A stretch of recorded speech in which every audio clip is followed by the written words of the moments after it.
Now, coming to you live from atop the Lavender Town Radio Tower, it's the one, the only, PUCL Podcast.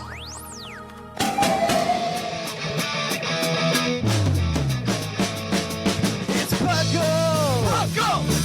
It's PUCL! PUCL! Pokemon Underground Champions League, oh yeah! PUCL!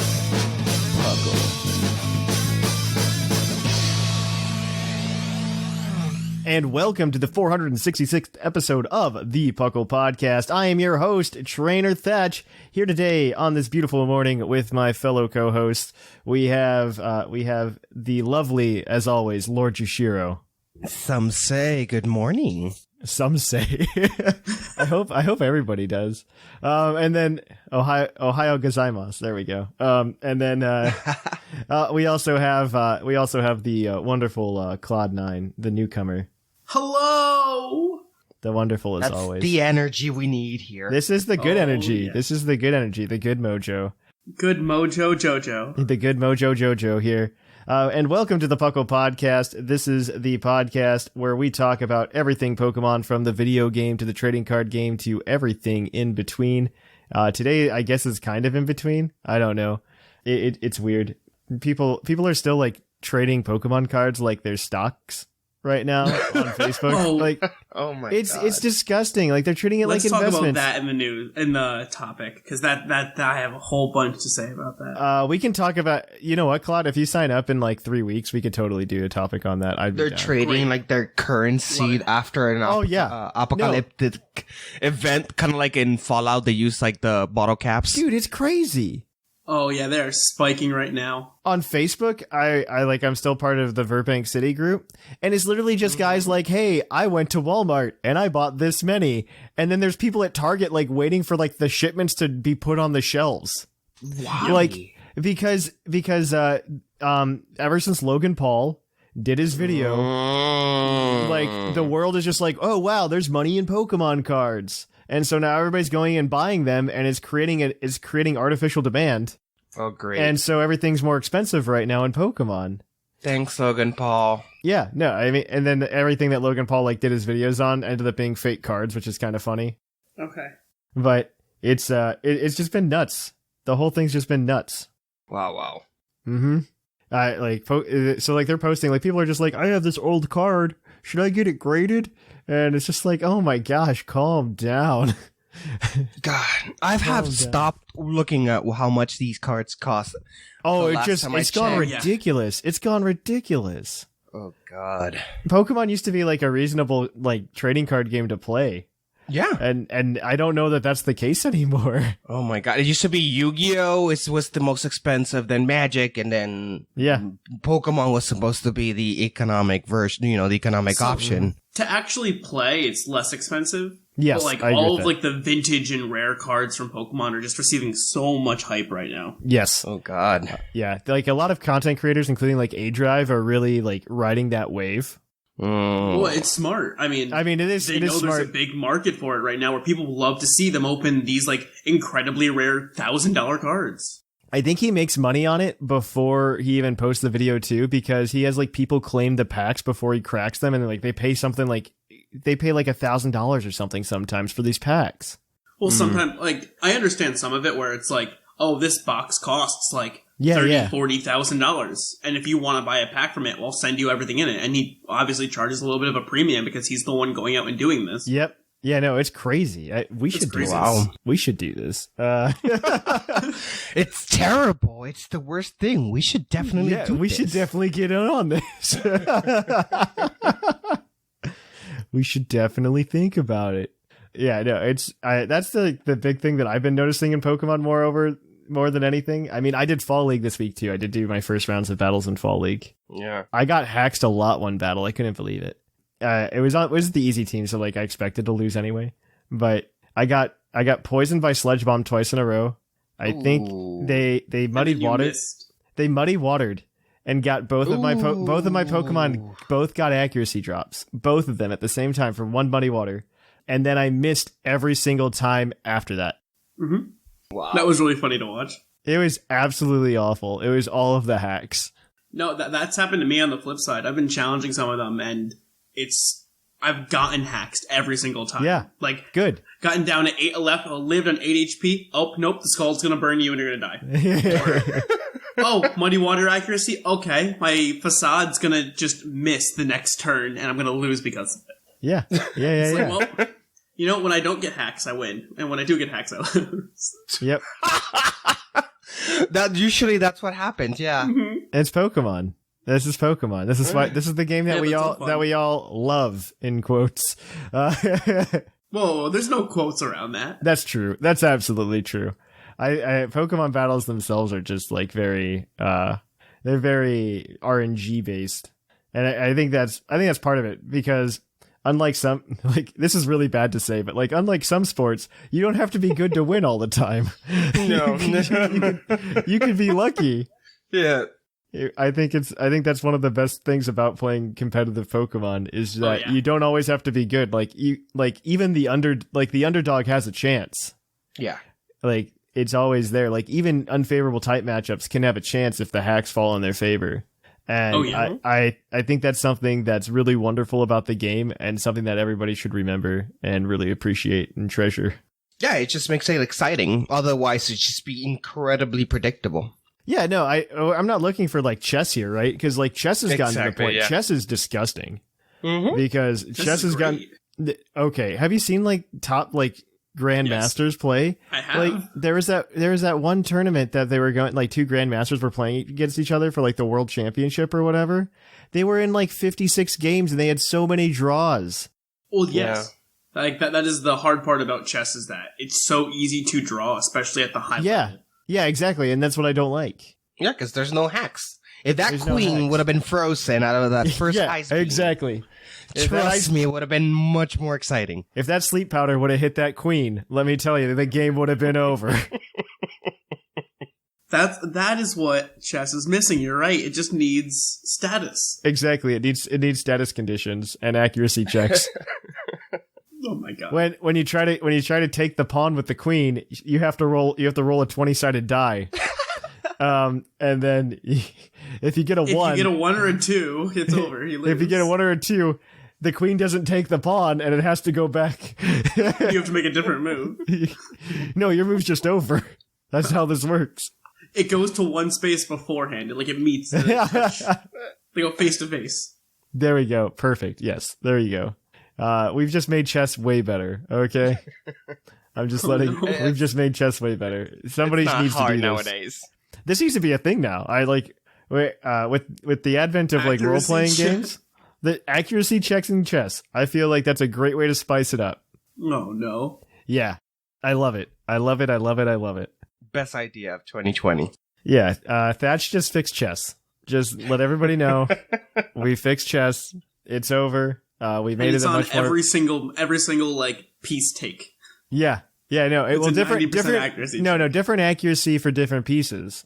You gotta spice it up, okay? And different like overtakes, right? Like it depends on what piece is facing which piece. You know, maybe one's holding bright powder. You never know.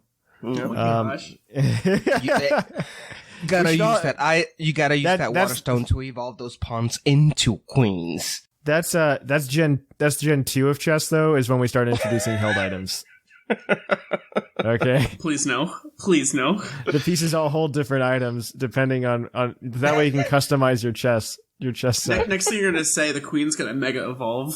Oh man, that's Gen 6 though. Of chess. We got quite a ways to go. In Gen 5, we're just gonna push all the pieces off the table and just put up new ones that nobody knows anything about. It'll be checkers. That's exactly what we're gonna do. Alright, so Gen 5 is checkers. Gen 5 is back just, to Gen 6. It's just checkers. And then Gen 6, all the pieces come back. But you can use you could use checkers pieces. But it's 3D chess now. Alright, so then Gen 8 is you get one piece that can move anywhere, but it's like twice the size. Yes. It takes up 4 spaces, you know, instead of that's it. Okay. But it can only do that for 3 moves. All right. So with that out of the way, we got some news to talk about. So let's kick it on over to the news segment. Let's cue that epic music.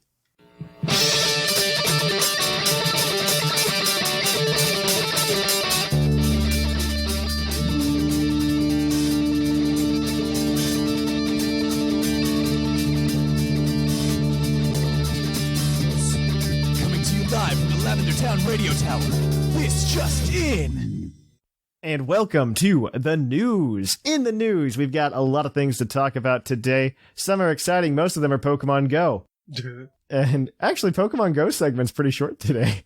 We have a bigger Puckle news, I think. Yeah, Puckle news is exciting. All right, so the Pokemon Company International have announced a new competition for trading card game players, the Pokemon Team Challenge. Starting now, stores can sign up to take part in the Team Challenge. Those stores you should go to. Don't go, God. Please don't. From there, if you do, be safe. Yes. From there, players can participate in competitions using Pokemon Trading Card Game Online as part of their store to participate in the competition. You will need to participate through your store and be locked to that store for the qualifiers. If your team wins, you enter the playoffs and can enter the grand final, which is due to happen by the end of May. That's actually kind of cool. That's interesting. I'm going to read this blue part because it shouldn't be divided up, but you'll get the next one. Sorry. Teams in the top 256 will receive special team challenge playmats for 4 team members.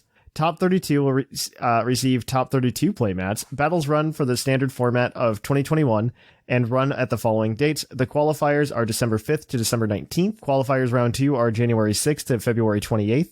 Playoffs are March 20th to May 2021. And the grand final is May 2021. The regions that can enter are the traditional Pokemon TPCI regions. It is North America, Europe, Latin America, and Oceania. This is actually pretty cool. I didn't know about this until I just read it now. I'm not going to lie. I didn't know they were doing it. The only thing that I think is weird is that you have to do it at a store. You have to go to a store, yeah. And you're a team. And, well, no, I like the idea of a team thing. Like, I would prefer it if it were like... How does a team challenge work, though, for TCG? I don't understand if it's like, hey, we're all playing on individual accounts, or if it's just like one account that you all drive together. You know what I mean? Because they do have that for Hearthstone. Yeah, and I know that like when Magic does their team stuff, it's you have 3 people playing at the same time. It like different decks at the same time? Usually it's different decks or formats. Like, and it's let me take a look. Let me take a look at the play because I haven't been paying attention this week. This has been an exciting week. Do you wonder why? Is there something more important you should have been paying attention to? Thatch, come on. Yeah, I know. I should have been paying attention solely to the team challenge. Well, solely to the team challenge in Pokemon. This is on me. Where's our Puckle team? So apparently we have to be at a store together. So I don't know. What's that we store? Pretend. We can be in a Discord store together, right? It's incredible. We've had more commentary on how we would own a oil tanker instead of just having a store. So there has been conversation about owning a store. Oh, like when we get together in Discord and the voice chat, we talk about it. But like, I feel like the logistics would be like Sigma would be the one taking it seriously, and then the rest of us would just be kind of screwing around. I kind of think that's where I'm at with it. I don't want to say you're wrong, but you're not right. With Linian and Shimu just opening packs in the back. Yeah, no, that's exactly them. It. Yeah, they're opening it so they can put out the singles, and then we only have Pokemon on top of that, which apparently is the good move right now. And as we were talking about, they have no details about what is going on in terms of like how you play. If it's just like Team Challenge kicks off, the individual stores will host qualifier tournaments via the Pokemon TCG Online. The winners, blah, blah, blah. Once the teams are in place for each store, they will compete against teams from other stores. Each bracket will be a 3v3 round-robin competition against another team. There you go. Oh, so it's a 3v3. I wonder if it's like everyone's playing the same format or... Yeah, I still really hate that we have to... No, it's all the same format. Oh, okay. They said standard for 2021. I am upset that you still have to go to a store. I'm sure that it's them trying to save their... Yeah. That's exactly what I was going to say. It sounds like a move just to get people to save to be in there and ready. Yeah, save those stores, grandpappy stores that really are. That's their key of making money. So yeah, no, I mean I don't blame them because those stores are definitely hurting right now. Mm-hmm. Like those stores are hurting, and I mean I don't go there for Pokemon TCG anymore. I go there mostly for like RPG stuff. I completely understand, and I think your local game store should survive if you can help it survive. Go get your. Speaking of survives, if you're looking for max rate dens, have shifted and are now promoting various bugs and poison type Pokemon during the month of November. Woo! They're running out of ideas. It's been a few years, or a couple years. It's been 1 year. It hasn't even been a year. Sword and Shield's anniversary is in like 2 weeks. Everything just seems so long now. Yeah. This year has been so long. This year has been a decade. Yes, it has. The newest episode of Twilight Wings has been released in Japan as well, so currently unclear when it's gonna get to the US version will be released. Yeah, unfortunately. I mean, I watched the Japanese version. It was okay. I'd like to see it in English. It's really awkward, and it takes kind of like a different tone compared to the tone that the other 7 episodes took, where it felt like it was like somewhat of a story. This one's like a filler. Yeah, this one's just like Leon invites you to the Galar Star tournament, and that's it. It's really weird because they like try to do like players' point of view things. Yeah, it's weird. I have to catch up with Twilight. The first 7 were okay. I mean, I'd still think the best like animation they've ever done for Pokemon is still Generations. So animation wise, I think Twilight Wings is better. In terms of the art, yes. And like I understand I too prefer a lot of like the design and art style of Generations. I think the actual animation though of everything is. I just meant the story. The story and what like what they were trying to do with Generations versus what they're trying to do with Twilight Wings. I think that's much better. I'm just that's all I meant. But is it better than Black and White? The Black and White 2 thing just had like that one thing that was still pretty hype. But like it just had the one thing. Anyways, if you are looking for more battling in your life, you can register for the Battle Spot Singles format event, the Tundra Tourney. Yes. It's open until November 12th. The event runs from the 13th through the 15th. Only Crown Tundra Pokedex Pokemon are permitted, and if you enter, you get 50 battle points. Yay! Yeah, swanky. I wish the rewards were better. Right? Yes, because it doesn't say anything about if you win or lose. Or... No. If you participate, you get 50 battle points. And like, I wish it was more like the one where it's just like, here's the different ball guy shirt. Like that was, I prefer that. I prefer that to 50 battle points. Like, give me some swag for participating in your tournament. Or better yet, give them like the different balls. Like, can you imagine? Yeah. Them, like, oh my gosh! If they gave me a friend ball for participating, I would love it. God, yeah. That's what they need. That's what Pokemon really needs to do with these rewards. Is just give us the fun balls. Yeah, and then your participation will go up for sure. I also liked when they used to give you just like a random Pokemon too. Like here's a distribution you can get if you just participate and you do your 3 battles. I missed that. All right, so we've entered the Pokemon Go News Hour. The Pokemon Go 9-minute half-hour news hour. We are here for the Pokemon Go. This month's research breakthrough in November is Togetic. Fun fact. We talked about this last month. Also, currently until November 16th, Lugia is the 5-star rating counter. So go get Lugia if you haven't gotten it yet. Pokemon has also announced its Community Day events. It should be events for November, which are actually 2 separate events, both Electabuzz and Magmar. And I guess I'll let Jushiro fill you in on those details. Absolutely. We talked about this last week, but we can do it again. Well, really quickly, Electabuzz, it's from November 15 from 9 a.m. to 5 p.m. local time. Electivire will learn Flamethrower. Electkid will hatch out of a 2K egg, and special time research to provide Xenon Stones and Electric for Electabuzz paid research. And then the Magmar will be from the 21st from 11 a.m. to 5 p.m. with Magmorta will be able to learn Thunderbolt, which is crazy. For me, at least, be in a 2K egg and a special time research to provide Xenon Stones, and no match for Magmar Quest paid research. So they're doing it because it's flip-flop. They both can actually learn these moves like in game. Really? Yeah.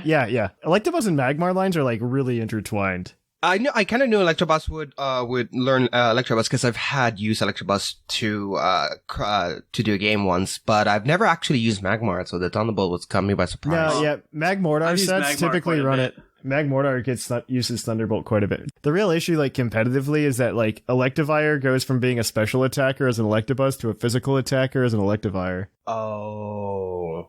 But Magmar to Magmortar stays special. It gets a little slower too, yeah. But he gets motor drive, so you just do that old Gyarados switcheroo. Yeah. Yep. That's it. That doesn't work anymore. Please don't. I mean, it would work against Regieleki because it's all it can do. Yeah. Go ahead. Claude, tell us it's me. more. That's right. Yep, yeah, you're so that color Pokemon today. Go will be doing an event from now until November 12th to tie with the anime.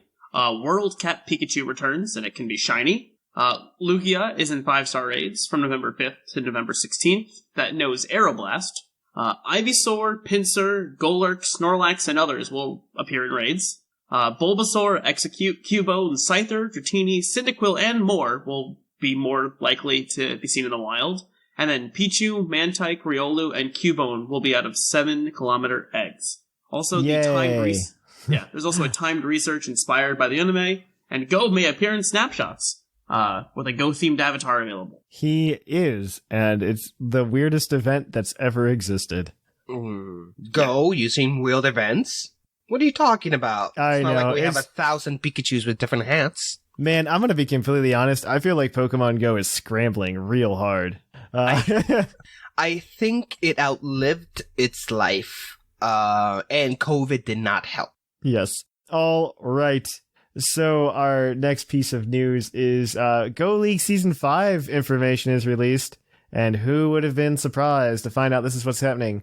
Legendary encounters will occur as rewards for players that are ranked 7 and above. Various Pokemon will learn Incinerate, Poison Sting, and Flame Wheel as attacks. Future seasons of Go Battle League will advance the rank system to 24 overall ranks, with the last 4 ranks being ratings-based. That's a lot of ranks, actually.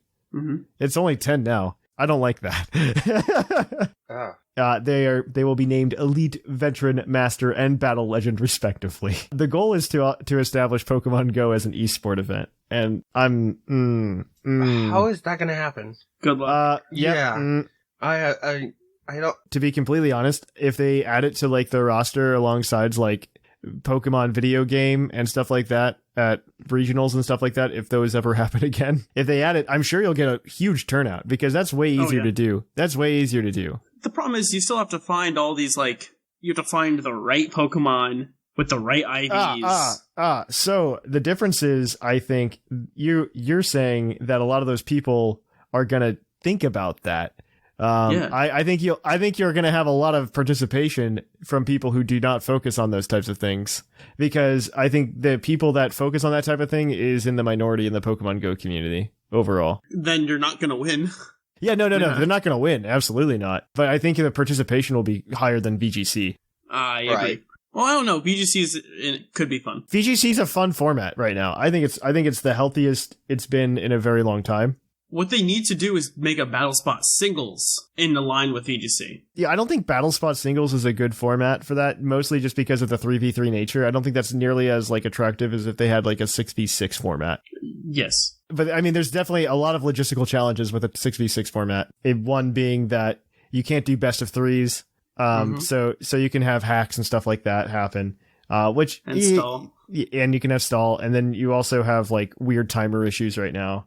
It's a whole bag that we shouldn't open. No.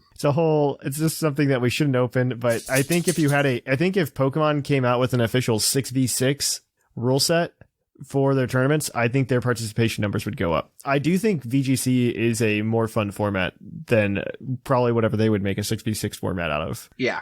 Potentially. So, because Battle Spot singles isn't very balanced, in my opinion. You definitely have heavy hitters. And I would say right now, at least, VGC is currently in a good place. But I could be wrong. Tell us about how Android 9's broken, Jushiro, and then we'll move on. Due to a bug on Android 9 relating to the Adventure Sync, incubators have shortened their hatch distance by 25% until November 13 as an apology while they repair the issue. Good. Is it strange that I don't know what Android 9 really means? Is this like an old version of Android, or like if it would have been, I don't know. I don't know if that's an old version 6, or not. iPhone 5, I can understand that, but Android 9, I'm like, I don't know which type of phone is that. It's not a type of phone, that's an operating system. So like a lot of different phones were probably running Android 9 more than there probably exist like a bunch of other things, but wow, okay. Yeah, we'll keep that in mind. Poor Android users, I keep saying. I know, right? All right. So our last piece, we have some Puckle news. I'll let Claude tell us the first one. All right. So we have the Fall League, which has started and will run until the end of November. Start collecting those badges. If you are struggling to beat some of the gym leaders, McGee and myself will be doing our weekly battles from the Poke of the episode. Over out and on the YouTubes against all the different gym leaders this month. So each Friday we'll put out a different battle against one of the gym leaders. So if you're struggling, you can always use our team to help you. Yeah, and just use the exact same moves. It may work in some scenarios. Because last week we played Thatch, and I don't know who we play this week. Yeah. Yep.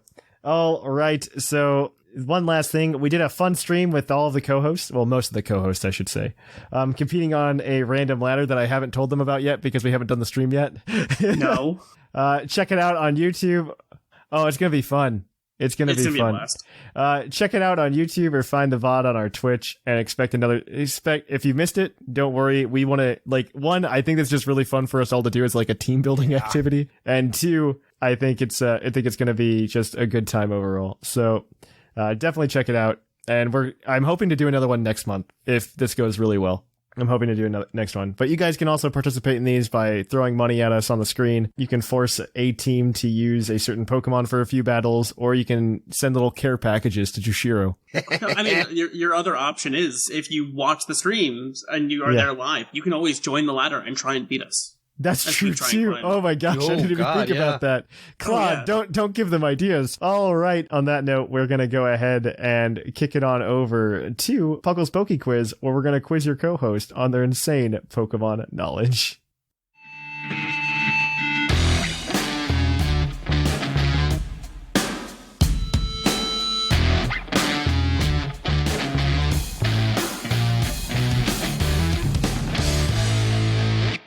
And welcome to Puckle's Poke Quiz, the part of the show where we quiz your co-host on their insane Pokemon knowledge. So today, Claude and Jushiro are going to be answering 5 Pokemon-themed trivia questions sent over from the Discord server. With the 5 questions, they can get up to 8 points if they get some of the bonus points in the questions correct and they don't use their lifeline, which is a hint. They are in a race with their fellow co-host to 30 points. Whoever gets there first gets a $20 credit to PokemonCenter.com. Let's do this.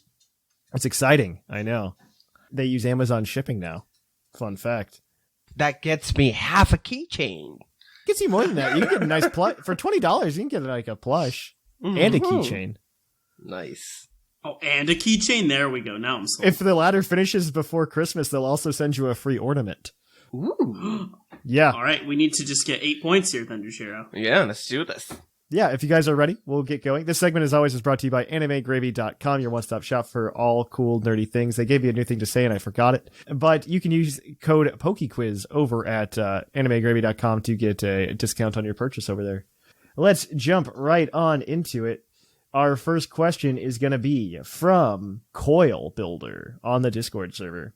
Critical Capture, the rare event in which your Pokeball's catch rate is increased, was introduced in which pair of games? Ooh. That's either Gen 5 or Gen 6. That's the exact same two that I'm thinking of. I'm trying to think. I remember it happening in Gen 6. I know it definitely happened in Gen 6. I just don't remember if it happened in Gen 5. I'm in the same boat. I think I do recall having a critical in Gen 5, but now I'm only because of the 3 stars that come out, like the whole, like, ding. Did that happen in Gen 5? I did not play a lot of Gen 5, and this is why I don't remember. Oh, man. Gen 5, Gen 6, Gen 5, but Gen 6. You're right. I think you might be right, though. I think it could have definitely happened in Gen 5. What do you want? What do you think? We should go with Gen 5 or Gen 6? Let's go with Gen 5, because I know it happened in Gen 6, and I feel like I would have heard more about it being there. Yeah. If it was, like, or it being a new feature. Right. I don't remember hearing about that as a new feature in Gen 6. So I would go with 5. Okay, then black and white. Black and white is correct. Oof. That is exactly where it happened. That's where Critical Capture is introduced. Enjoy that piece of trivia. I didn't actually know it was Gen 5. I never actually thought about when Critical Capture was introduced. I've just accepted it as a thing that exists now. It just happens, yeah. So our next question is going to be from Trainer Sleeve. Not including forms or megas, which Pokemon has the longest name? Oh. Not including forms or megas, what Pokemon has the longest name? Yeah. I would say for Alligator, no? Because that one didn't even fit. Alright, so Stakataka is 9. How much is for Alligator? Also 9. Ooh. Okay, so what? Well, it could have 10 in their name. I wonder if Alomomola is... Alomomola. I think that's also 9. Oh, Son of a gun, what's going on here? Maybe I can't spell. This is much more difficult. Far-fetched, still 9. Because it's the same amount of, I'm gonna give you the free hint and let you know that they increased the Pokemon name character limit in Gen 6. Okay. Just so you're very aware. Yeah. Okay, thank you. And they did utilize it since then. Yeah. Okay, so there's a couple of them. Gosh, this is much... it could be Stonejourner. Ooh, Kaparaja. How many of those? I think those are both 10. I think Kaparaja is a good one. I think Stonejourner could possibly be there. I like Kaparaja, though. That seems like at least 10. Anything else before we throw that one in? Or do you want... Well, we already had I'm trying to think of anything else that could possibly be there. I'm gonna need an answer. No, I have to check one more thing, and that's Nagana, though. Nagana. No, that's 9. Then I would just go with Kaparaja. Kaparaja, then. Yeah. Kaparaja is unfortunately incorrect. The answer is... I mean, you're not gonna hate yourself. The answer is Crabominable with 12 letters. Oh, Nope. Would have never guessed it. And Liger says, in his little comment, more like Crabhominable, Exacto. Yeah. being one of the few Alolan Pokemon left out of Swish alongside Toucannon and Kamala. I like Crabrawler as a Pokemon. I do. It's just... I wish it was in Swish. Maybe it will be one day. Maybe. One day. I'm not holding my breath right now. All right. Our next question is your Pokedex entry question. The way this works is I'm going to give you a Pokedex entry. You tell me what Pokemon that is. If you ride the struggle bus too hard, I'm going to give you a second Pokedex entry. If you get it on the first Pokedex entry without my help, you get 2 points. If you get it after my second Pokedex entry, you get 1 point. If you don't get it at all after any of those, it's 0. So let's begin. This next one is going to be from the British Gent. Its Pokedex Shield entry states, all it takes is a glare from this Pokemon to take the lives of those with evil in their hearts, or so they say. Who's that Pokemon? Okay. So it's Pokemon Shield, so you know it's only those 400.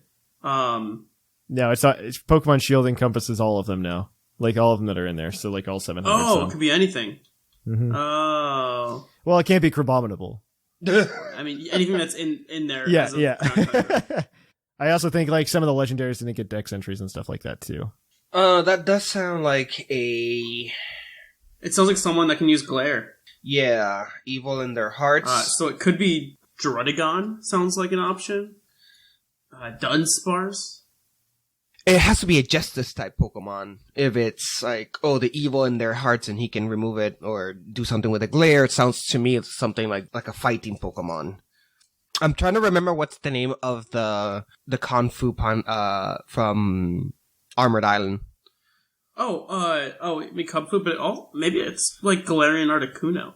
Ooh. Because it has freezing glare. Yes, that's great. I like that one, yes. Let's go with that. All right, second dex entry.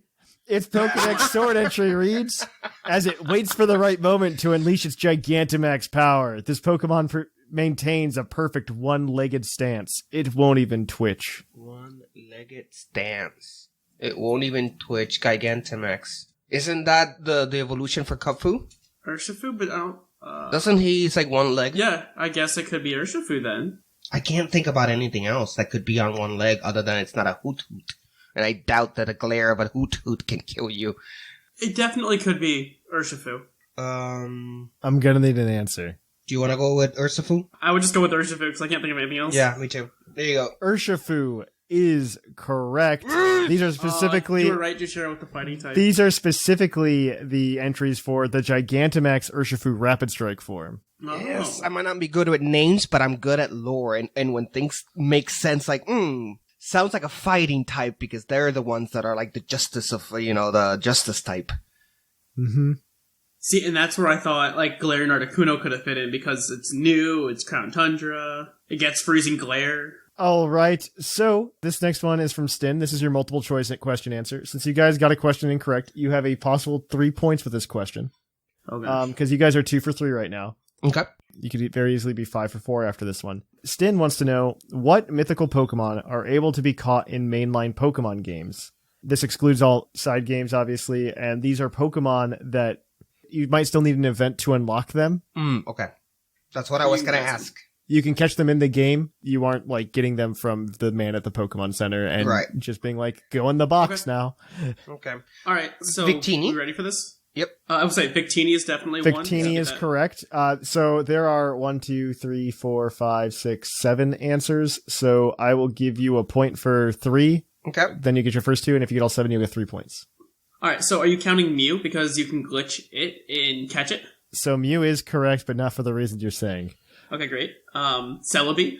Celebi is correct. There's 3. That's 3. Yes. Okay. All right. I believe you can catch Shaman. Or sorry, Deoxys is mythical, and you can definitely catch that in ORAS. Yes, that is 4. And Shaman too. Yes, Shaman. That's 5. What else is mythical that matters? So I know you get a Manaphy egg. I don't think you actually catch Manaphy. No, yeah, that's Ranger when you get Manaphy. Jirachi, I think you also just get as a gift. I don't think you actually you don't catch Jirachi. Oh, Darkrai is considered mythical, and you have to catch that. Is 6. Okay. I don't think Cresselia is considered mythical. Arceus? Do you battle it? Is there an event to battle it? I think there is one in Gen 5. Maybe not. Maybe not. No, wait. Now I'll give you Arceus and we'll call it good. But it technically not because like the event never came out. In Gen 4, Junichi Masuda's like, it's too hard, so we didn't want to do it. But it's built into Gen 4. So my next one would be, would you consider Keldeo as a mythical? Yeah. Yeah. Keldeo is a mythical. Oh, I didn't know that. Yeah. But do you fight him? You can catch him in Gen 5. Sword. Okay, nice. And Sword and Shield. And in Sword and Shield, yeah. Nice. So, that is all of them. That gives you guys 3 points. So you guys are 5 for 4. Your last question, as always, is your base stat question. You do still have the hint as well. Do not forget. And this one is going to be from Jeremy. Which Ghost-type Pokemon has the highest base defense stat? All right, since we have to use our hint, let's just use our hint right now. This is a... If we don't use it, it's an extra point, no, right? No, you have to get all the questions okay. right. We got a question wrong, so it doesn't matter. So the hint is, this is a dual-type Ghost-type. It is dual-typed with Steel. Oh, I wonder if it's Aegislash. What was the question? What was the stat again? Defense. Ghost. Yeah, well, Ghost. Is there another Steel Ghost? So I guess your answers are Dewblade and Aegislash, because I think they both have 150. It's not a tie. I'll tell you, it's not a tie. Oh gosh, then it's one of the two. Not anymore. It's not. It's not a tie anymore. It used to be. It's not anymore. Oh, okay. Then it has to be Dewblade, because I know they dropped Aegislash's stats this generation. Oh, yeah, that's advanced knowledge. Yeah, I'll go with that. Dewblade is correct. Dewblade has a defense stat of 150. Aegislash got nerfed, and so he actually dropped to 140. Cofagrigus and Runerigus are the runners-up at 145. Wow. Yeah. Okay. Yep. It's a good time. I thought they were both the same, and once you said not anymore, I'm like, oh, that's right. They nerfed it. Poor Aegislash. So that gives you guys 6 points today. Yay! That's a pretty decent turnout. Nice job, Clod. We got it. Woo! So I'm going to go ahead and I'm going to sort these numbers real quick, using the power of science. The power of science. C to A. There we go. P. McGee is in first place with 7 points. In a 4-way tie for second place are Whimsicott, Sublime, Clod9, and Jushiro with 6 points. Everybody else has yet to get on the board. All right. I mean, it's a new ladder. This is what happens. How does McGee have 7? He has 7 because he helped, believe it was Sigma across the finish line. Dang it. So that's what happened. I'm coming for you, McGee. I mean, it's just one away. I'm coming. So, yeah, that is it for Puckle's Poke Quiz. We will be back at it with more Puckle's Poke Quiz next week. Check that out then. But until then, we're going to kick it on over to the topic. We have a new iTunes review this week from Andrew. 5 stars. I saw a thread on Twitter that recommended this podcast. I said, why not? Pokemon is the hobby I love the most. I love that there is a rotation of hosts for different views and openness to have conversations revolving around everything in the Pokemon community. As a Pokemon lover since I got Yellow version so long ago, this is a great podcast for those who are obsessed with Pokemon. Well, thank you, Andrew. And if you too would like to leave us a review, go on over to iTunes wherever you listen to our podcast, and we'd really appreciate it, and we might read it on the show. Well, let's move on to the topic. And welcome to the topic. The topic today is going to be, I don't know what we're going to title this, but Nintendo released their sales numbers for their quarterly earnings this past week for Q3 of 2018 or 2020. This isn't 2018. If only we could go back. And have this to look forward to. Are you crazy? Yeah, right. So it's 2020 Q3. They released their numbers. One notable thing that's not Pokemon to note is that Animal Crossing sold like 35 million copies so far. Yeah. That's more than any Pokemon. Yeah, that's more than any. Well, I don't know if it's more than like Red and Blue. Yeah, I know, but it's a lot. It's a lot. 35 million copies of a game in like 6 months. That's a lot. It was a perfect eclipse between that and COVID-19 that just created a perfect storm for people just wanting a second life.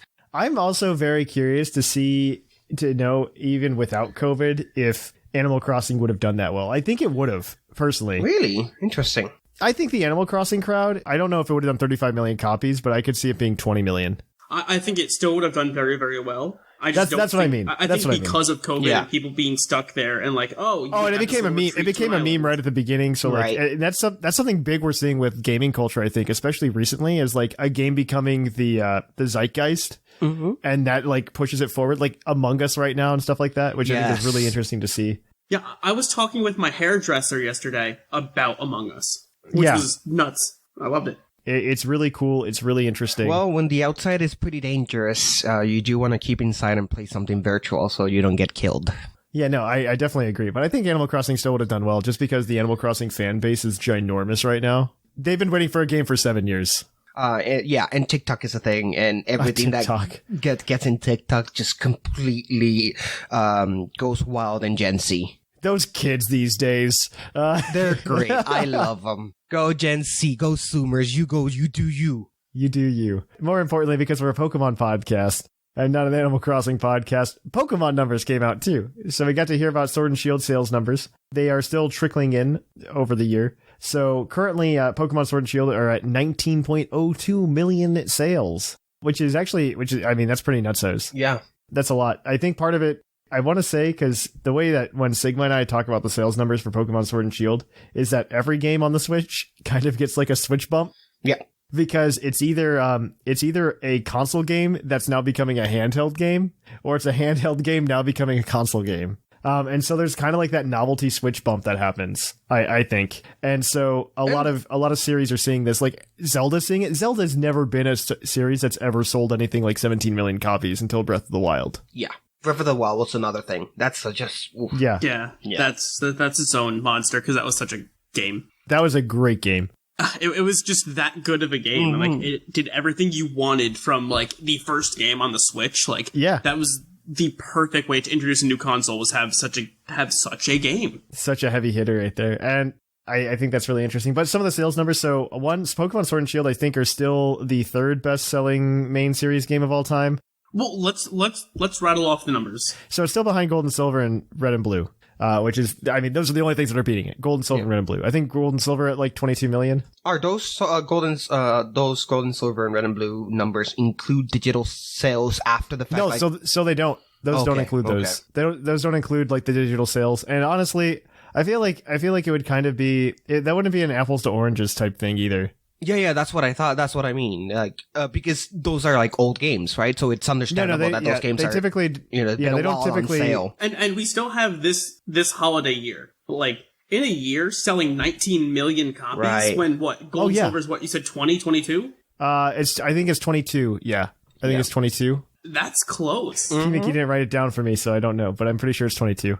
No, it's definitely close, and I don't disagree with that. I would caution you just based on like the rate of sales, like the last sales numbers we got for Q2 back in July showed us at 18.22 million Sword and Shield numbers. So just like keep that framing in mind. You also have to think about like even the Q1 numbers, where we saw that Pokemon sold something like, not even Q1, but like Q4 2019 numbers, that it was like 16 million copies back then. So like you have to remember, this is like, it's an exponential decrease in terms of sales after the game's released. I wouldn't be surprised, like Claude said, if there's some kind of like Christmas bump because there's no Pokemon game this year. They did just come out yesterday with the Pokemon Plus expansion pack game. So you can definitely go ahead and buy that. The Game of the Year edition, as they would colloquial always call. I'm very happy. My insides are happy, and I don't think this is something that I don't want to harp on too much. But I'm very happy they didn't call it that, a complete edition or something like that,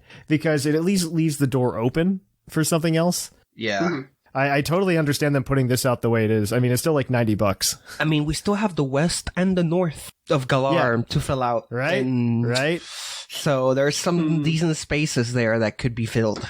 And even if you look at the map in the game, there's a bunch of blank gray space over to the side. So I wouldn't be surprised if there is more. I wouldn't be surprised if there was more. I wouldn't be surprised if there wasn't any more. That's kind of where I'm at right now. That's the thing, though, is that because they did this DLC as part of an expansion on top of base Sword and Shield, they're gonna get more people than if you look at, let's say, Sun and Moon to Ultra Sun and Moon. Okay, so I think that's a difficult comparison to say, hey, you're going to increase the sales even more based on Christmas because of that. Because the expansion pass is something that probably already would have been purchased. If the expansion pass numbers were separate, which they aren't. Yeah. I would say, sure, let's do that. I agree with you. Also, the attach rate has already been super high, right? This is just a way for people to continue buying Sword and Shield and have the ability to buy the DLC at the same time and not have to worry about it. You don't have to get on the internet to download it. You just have It's already there. Yeah. Yeah. Yep. And I have to say, I like this winning recipe. I believe that Pokemon is just perfectly designed for a living world where you just need to give me a really good world and keep updating it for a few years, and just give me a brand new world and keep updating that for a few years. It's just this prime is for that. the future of open world Pokemon. Absolutely. Even open world. I think open world's a strong word. Let's roll back. But. I really think that, you can think it's open world, Claude. I think this is the step towards an open world game. I don't know how I'd feel about that personally, an open world game. Maybe it could be sold to me when they do it. I'll be like, oh, this makes sense. But I personally like Pokemon just kind of being an escape, and I don't need to socialize. Oh no, right? I don't think he means MMO.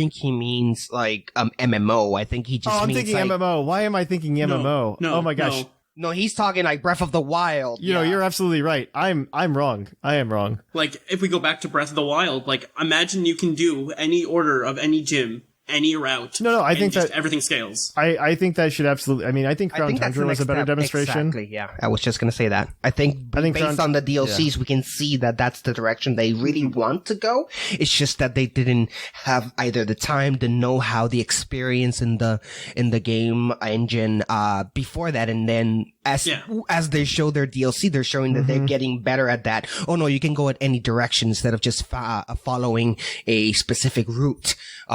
So I'm excited for the next one. Oh, absolutely. Absolutely. And that would be the thing where you can easily put areas restricted behind HMs. I purposely say HMs because, you don't want people to, run through to the end of the game without any badges. Right. Grab, all their, overpowered pseudo-legendaries, and then start the game with that.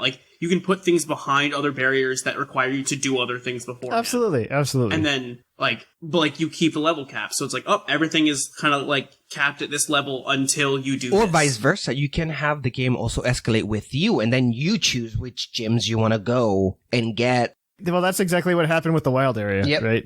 It scales with you.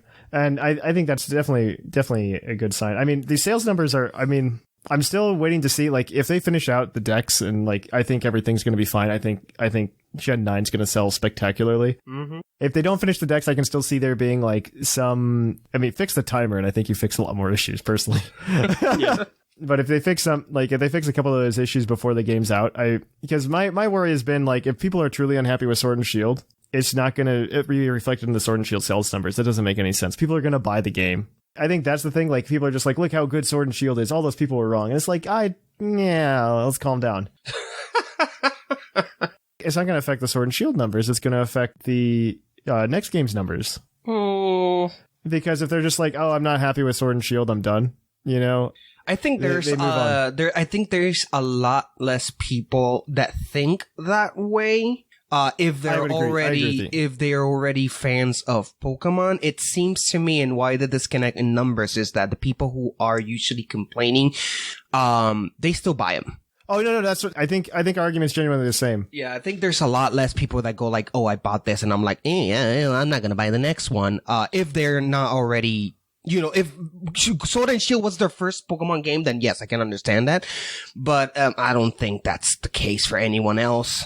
I think you're also missing the demographic, because I think a huge demographic of people who bought into this 19 million. So for reference, for everybody at home, Sun and Moon sold 16.2 million, X and Y sold 16.5 million, or 4.5 million, excuse me. And let's go hit 12.5 million finally. Good for it. Good job. Let's go. I think there's another another demographic of people who bought Sword and Shield that we're not really discussing at all. A lot of people that bought Sword and Shield are like first time back to Pokemon in a very long time people. Mm-hmm. Yeah. I would say this is reminiscent of Gen 6 for me. I'll say there was a big bump between in Gen 6 because I know a lot of people and a lot of my friends personally where we stopped playing Pokemon as much in Gen 5 and we all got back into it in Gen 6 because it looked amazing and the games were good. I agree with that. And I think the same thing happened with Sword and Shield, but I think to a greater extent, just because a lot of people already had a Switch. Yes. Yeah.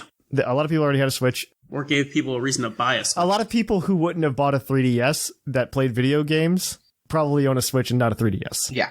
And I think that's a big thing. And they go, oh, it's been a really long time since I played a Pokemon game. It's on the console that I own. Let me buy it. And also, it's also console Pokemon. And everybody's like, oh, man, console Pokemon. I've been waiting for this. And everybody was getting off the Go bandwagon, too.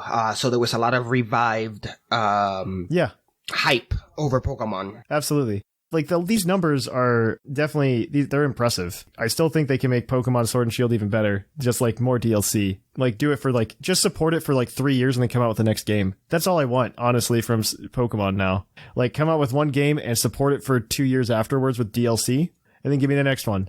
Like, that's what I want. What about my Gen 4 remakes, Thatch? I think remakes are antiquated, and I don't want to give them any more excuses to remake Kanto.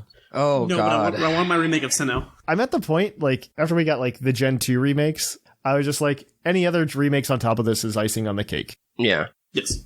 Because I don't really care. I would much rather, if it was the difference, if they go to me, if Junichi Masuda came up to me and he said, what do you want, Thatch?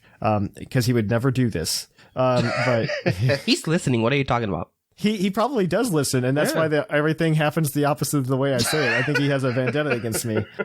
If he were to come up to me, I would just be like, "Hey, all I want from you, if this is what helps you guys design better games, do 2 games per generation. I don't care. Yeah, do 2 games per generation, but give me 1 game and then support it for 2 years with DLC. Give me like 2 expansion passes with 2 sets of DLC that come out that drop 2 times throughout the year. Because I really love how especially this year particularly, Pokemon got like 2 revivals where everybody was playing for a few more weeks.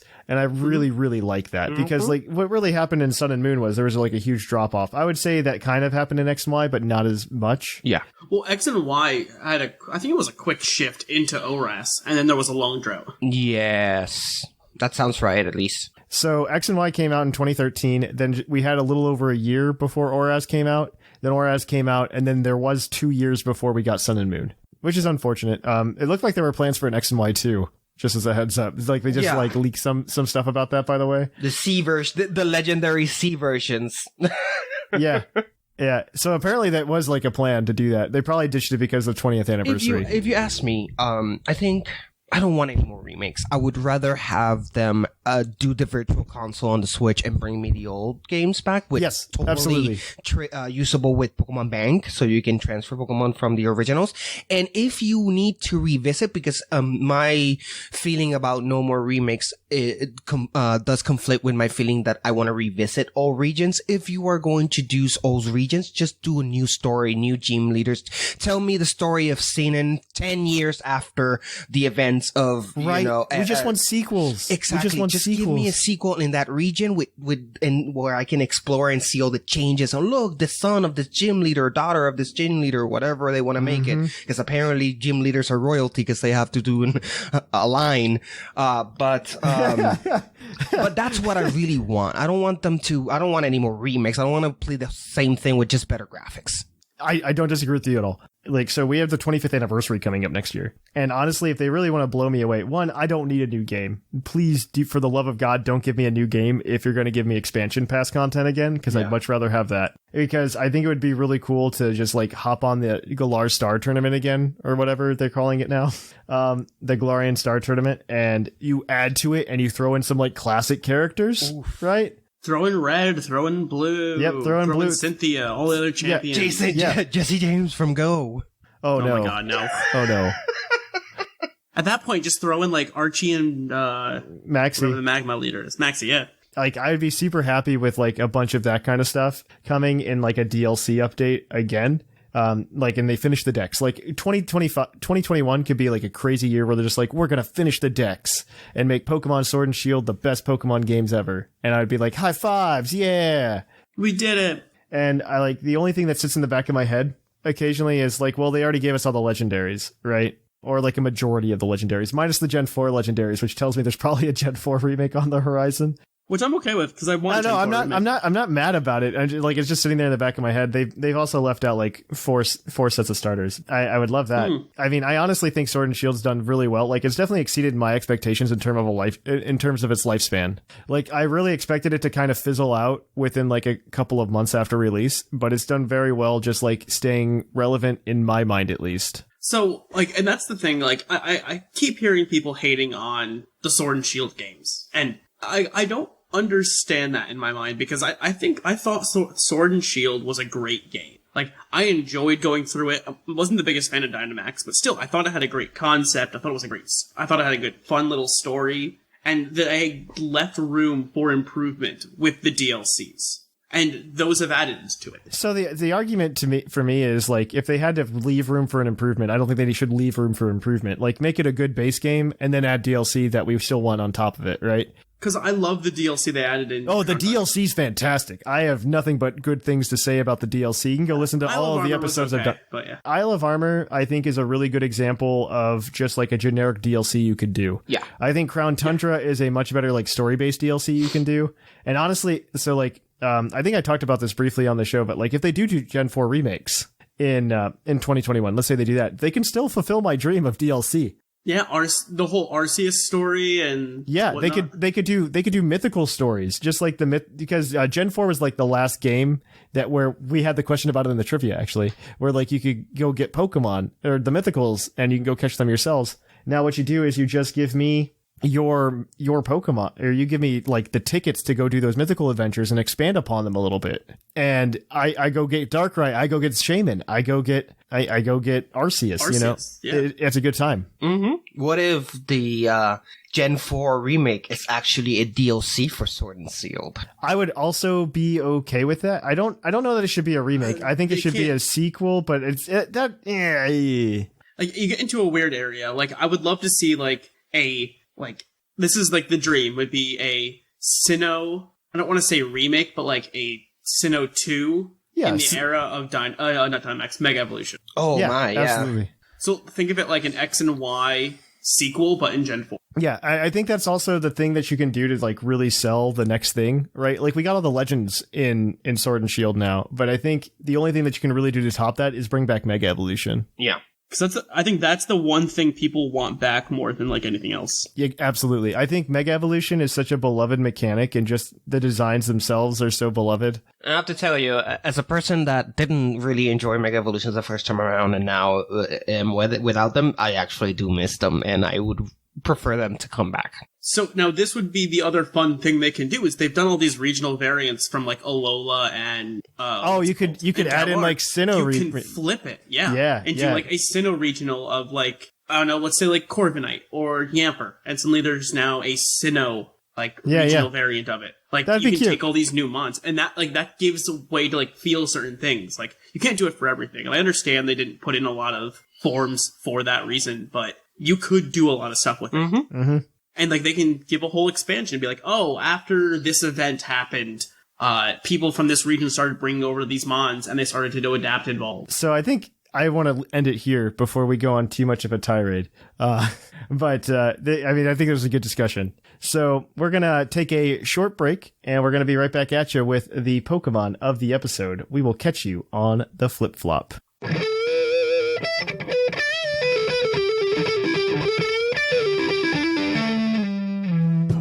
episode. And welcome to the Pokemon of the episode. Our Pokemon of the episode this week is National Dex number 894, Regieleki, the Electron Pokemon. This Pokemon is a cluster of electrical energy. It's said that removing the rings on Regieleki's body will unleash the Pokemon's latent power. I like it. It is adorable. I find it very adorable. It's okay. I like that he dances and he bounces. Yeah, the dancing is the best part. So Regieleki is a Regi, but most Regis have like a 200 stat unless you're Registeel.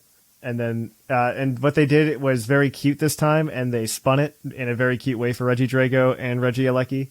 And so Regieleki's stat spread is base 80 HP, base 100 attack, which isn't too shabby, base 50 defense, which is bad, base 100 special attack, not too shabby, base 50 special defense, which is bad, and then he is now officially the fastest Pokemon of all time with a base 200 speed. So it's very cute. His move pool is also pretty narrow. IMO. I would have said abysmal.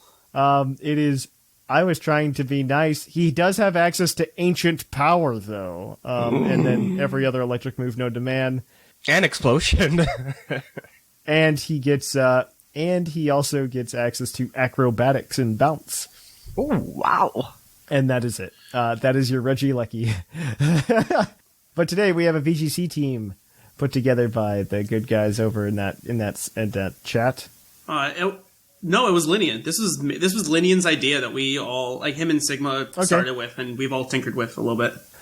So Regieleki is on this team with the Life Orb to do all the damage. It's got his Transistor ability, which let me remind myself. 1.5 times all electric moves. Yep, there we go. Yep, it just boosts electric moves by 50%, so that's good. He has got 252 special attack, 252 speed, modest nature, with Electro Web for speed control, protect, rising voltage, because electric terrain would be really nice to have and do more damage with, and Hyper Beam, because you want to do all the damage. I was gonna ask, what's the point in Hyper Beam there? Hitting hard with a normal special attack. Okay, yeah. I think it's more like you're down to, like, you're facing a guard chomp and it's 1-on-1 and you need to just hit it to kill it.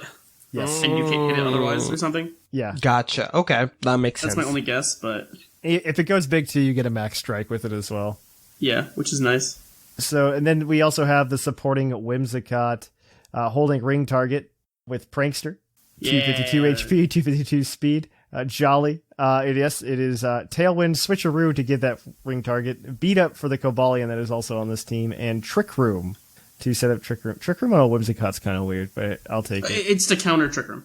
Oh, to counter. That makes sense to me, yes. Yeah, so if you see Trick Room on the other team, because Regieleki is so fast, you want to, counter. You want to counter Trick Room. Yep, makes sense. But yes, tell us more. Tell us more. As you mentioned with the Whimsicott, and it has Beat Up, so we're pairing that with Cobalion. With an Expert Belt, Justified, Jolly Nature, 252 attack, 252 speed, 4 special defense, with Bounce, Iron Head, Close Combat, and Stone Edge. This is one of your prime Dynamax users, because it gets that speed and everything else you need with it. It's pretty much a standard Cobalion with an Expert Belt. And then we also have Buzzwole with an Assault Vest. And this thing surprisingly takes a lot more hits than you would expect. I believe it. It's an Adamant Nature, 252 HP, 252 attack, 4 special defense. Like, this is like your best answer against Trick Room, kind of, a little bit, depending on what they bring, because you can take a lot of these hits, and you have Drain Punch, Dual Wing Beat, Leech Life, and High Horsepower. So you can take on those Stack Attackers, take on the Glastriers, kind of. I didn't realize he got Dual Wing Beat. Yeah, it makes him a Dynamax user for Max Airstream. So you have a lot you can do, and the Beast Boost just can slowly start going out of control. Yes, absolutely. Nice. Well, it's paired up with one of my favorite regional Pokemon's, new regional Pokemon, which is the Zapdos, the Galar version. It has the Adrenaline Orb for the extra... What does Adrenaline Orb add? Speed. Interesting. It has the ability Defiant, and you'll find it with the EV spread of 252 in attack, 4 in speed, and 4 in special defense, and 252 in speed, with a Jolly Nature. It has Thunderous Kick, Brave Bird, Stomping Tantrum, and Blaze Kick.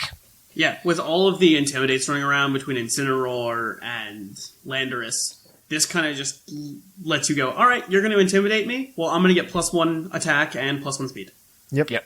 It's a way to counter those things. And back again, Heatran.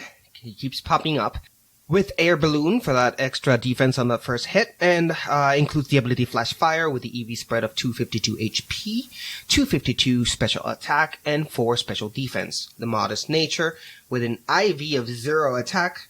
You're gonna go and hit with Heat Wave, Protect, Scorching Sands, and Flash Cannon. Yay! Yay! I mean, that's a Heatran. Yeah, that's what I figured. I don't know what to tell you other than, yeah, that's a Heatran, all right. I think the more exciting thing is the ring target on the Whimsicott. Yeah, because it's meant for another counter to Landorus. Yes. You ring target the Landorus and suddenly it dies. Yep. To a Regieleki. Yep. I think that's the coolest thing is that ring target on the Whimsicott. That's really the answer. That's the thing to watch out for. I'm very excited for that. But yeah, this is Team. If you want to watch it beat up somebody, you can check out Claude and P. McKee's video on Friday. Right? Is this the one you're going to use? Yep, we'll be using this one. Perfect. Okay, on that note then, we are going to go ahead and switch it on over to the, what's that next segment? The mailbag. All right. It's mail time! Send in your emails! Mail! And welcome to The Mailbag. The Mailbag is brought to you by the fictional energy drink Green Tauros, the energy drink that gives you hooves. Hooves! And as always, we'll give out the Green Tauros badge to any email we deem worthy. If you would like to send us an email, this is the part of the show that we'll read them at puclpodcast@gmail.com. Last week we asked you guys, I guess, more what your thoughts on Crown Tundra were in Dynamax Adventures, or if you had any good stories about it. So we've got 3 of them lined up for you today. I'm very excited for it. So our first email this week is going to be from Zay Paladin. Hey, Puckle people. First off, I wanted to give you a big shout out for making my night shifts much more bearable. Well, you're welcome. Thank you for listening and making us a part of your night shift. Yes. Listening to Pokemon discussion helps the time breeze by. Crown Tundra's been a blast for me so far. From my favorite 4 times week to ground and fighting Armored Triceratops returning, Aggron, to the wonderful addition Peony, who in my opinion is the most accurate father figure. Oh my god, I just realized that he's a Triceratops. Oh my god, you just blew my mind. Sorry, keep going. In my opinion, he is the most accurate father figure in any video game. His boomer-like quirks and almost childlike wonder are hilarious, especially when contrasted with how serious he is when possessed by Calyrex. The drawings made me laugh aloud. Maybe I'm biased because I took quite the break from Pokemon and Sword and Shield the first time and Swish is the first time I'm actually playing competitively, but it's amazing how easily you can jump into the competitive scene. You were so correct, actually. Mm-hmm. What Isle of Armor began with EV wipes and the Sand Lady, move tutors, and expanding the decks, Crown Tundra continued with the ability patch and vitamins for Dynite Ore. While this means that my Series 16 needs a tune-up, I have never been happier to playing a Pokemon game, and it's been a morale boost having new things to add and do and Pokemon to use. I hope it continues, bro. I hope it continues. Mm-hmm. Anyway, but the deck's it. Sorry. I mean, we don't know if they're fixing Dexit yet or not. We don't know the answer. I'm not gonna claim that they fixed it until it's actually fixed. Anyway, I'm sure I've been going on for too long. I'll have to submit my competitive team on Discord and see how I can workshop it. Here's a brief teaser. It includes Weakness Policy, Bulldoze, and Clear Body, but not on Metagross. Is it on Regirock? Thanks again for all the 8-hour shifts you helped make all the brighter, Zay Paladin. Aww. Well, you're welcome, buddy. You're welcome. He gets the Green Tauros badge because he said nice things to me. Okay. Next email is going to be from Mega Flygon, and Jushiro, you have this one. Absolutely, and it starts with, hey, Thatch and dignified co-host. Aw, he thinks I'm dignified. You guys are dignified. That's a lie. I already love him. See, another green badge. We should sue for libel. Mega Flygon here again for another mailbag. 2, actually, since I didn't have the time to write last week. So, what do I think about Crown Tundra? Well, I finished the main story, and I think that it is superior to Isle of Armor. I actually felt like I wanted to help Calyrex, unlike Cup. True. I got my pseudo-legend dragons and added them to my team and have started to EV train them. I only have Viridian and Keldeo to capture. Funny story, I spent 2 hours chucking balls at Viridian and never even got the ball to shake more than once. Sigh. Welcome to Capture Rate 3 Legendaries. We brought them back. Everybody asked for it by popular demand. And I'm actually glad it's back. It made things more interesting. I like it. I don't like having to catch them easily. Yeah. I would prefer more like puzzles at the beforehand, but I think the Reggie puzzles were really nice too. They were. I enjoyed it. If only they didn't put Articuno in the stupid hail. Oh, yes, I suffered through that. And next, what do I think about Dynamax Adventure? Well, my first impression with the video that the Pokemon company showed us wasn't good. But upon trying it, I find that I greatly enjoy it. I've caught a shiny Rayquaza, wow, and hunting a shiny Ho-Oh. So yeah, I like it a lot. Well, that's all. Thanks for reading, and I hope it wasn't too long. Mega Flygon, over and out. No, it's kind of like I really like Dynamax Adventures. Ooh, good. I don't know how much you've played with them, Jushiro, but like I played it a few. I at first I was like, oh, more Dynamax, but then I realized that the mechanics are slightly different. I do enjoy that they have no shields, which is one of the things that really annoyed me of the original one. I would prefer, why didn't they just give him millions of HP? Just give him so much HP that when you critical hit, it's a quarter out. Right? But don't stop the damage, because part of, I think, a missed opportunity in Dynamax in Raid, something that we've been doing since World of Warcraft, is that you want to see how much damage you can do. Right. And you want to like prep your team, Pokemon, whatever you're playing, to do whatever, see how much damage you can do. And the fact that the original Gigantamax would limit you by a shield just completely destroy that. And it just, this time it's much better. I agree with that. I definitely agree with that. I really like them in general. I think it's really cool that they implemented it as like a shiny hunting method, but like a social shiny hunting method. Yes. Yeah. So like I can shiny hunt, but I have to do it with my friends. And I'm okay with that. I like the idea of doing it with my friends. You can do it by yourself. It's just much more difficult. It's way more difficult. And I like doing that because it's like made my wife play more online and stuff like that. It's been a good time. Yep. All right. We got one more email from Upside Down Malamar. There you go. You got it. And he says, hello again, Puckle Peeps. Upside Down Malamar back for another mailbag and another round of stupid crap. Nothing much has been happening here. I ate all my candy in 2 days and got some wireless earbuds. I'm sad because I keep forgetting to send my emails in time. Hopefully this is not too late, because if it is, I'll be triggered. Malamar made you. Woo! For now. And finally, I got my YouTube channel up after weeks of procrastinating. Now for my weekly, or in this case, tri-weekly showdown crap. Haven't been doing much. I have just mainly been using my rain team. I smacked people with Dow's Technoblast until it got banned. Talos Technoblast Genesect till it got banned, and smacking people with Stone Edge Liquidation, Banded Swift Swim, Kabutops too. Sadly, I can't think of any memes, so none of those. Now for the mailbag. But before that, I would like to state I'm crying internally right now. I lost my Switch the day before Crown Tundra came out. I am so sorry for you. Oh my god. How did you lose it? I don't know. We gotta find out. Write back and tell us how you lost your Switch. He didn't tell us. Like, this is what a cliffhanger. No badge for you. I can feel you. I lost my 3DS once, and it was Puckle actually that makes sense. That recuperated for me. Thank you guys, all of you that remember yeah, we that. did. That's true. I do remember that. But I can feel you, man. I know, because it's not just that you lost, your system. You lost all your progression and all the Pokemons you had and everything. Oh, horrible. So sorry. Yeah. Showdown has been my only way to enjoy it, so I guess I can't answer the question. Now, maybe I can get a certain badge, if you know what I mean. I don't know what you mean. I don't know what you mean, but you know what? I think Zay Paladin won the Green Chorus badge today. He's got to write back and tell us how the story finished. We need explanations. Yeah, we need to know how you lost your Switch. There's too many question marks. The story's not complete in my mind. Yeah, so for next week, everyone just email Thatch your best how I lost my blank story. Oh my gosh, no. Do not do that.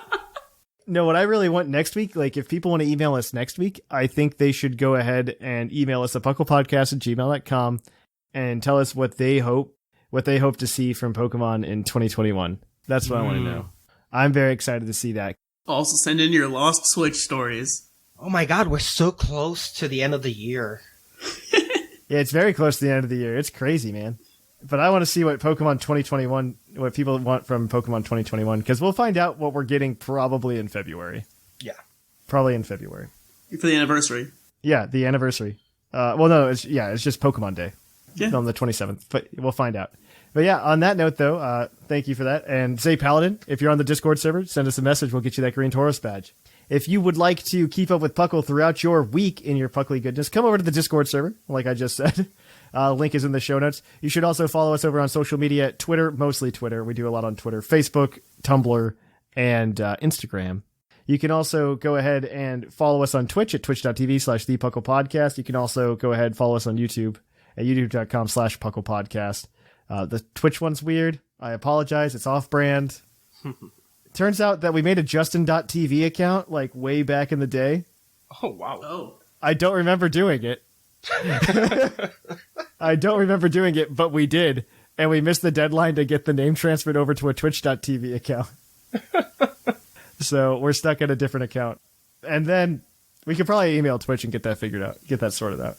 Yeah. And then you can also support us in a couple different ways. One, by going over to Twitch, dropping a Twitch Prime subscription. You could also go ahead, go over to TeePublic, buy a t-shirt or a tapestry and support us that way. You could also finally go over to, what's that other one? You could also go over to Patreon at patreon.com/puclepodcast. That one's not important at all. That one's very important because if you would like Fall League badges like pins, we will be selling them on Etsy. Oof. However, if you are at the $15 tier this month, you will get a coupon code for Etsy that will make those badges free plus free domestic shipping so that you can get them shipped to your house for free if you're at the $15 tier. So I'm essentially giving you I'm giving you like way more than a $5 off coupon. It's like a $7 off coupon to just join the Patreon, right? And on top of that, you still get all of the other goodies because we're still giving away horses and like Reggies this month as well. So keep that noted. But other than that, I think that's everything. So here in the Lavender Town Radio Tower, I have been Trainer Thatch. Some say I've been Lord Jushiro. I'm Clod9. And it's closing time.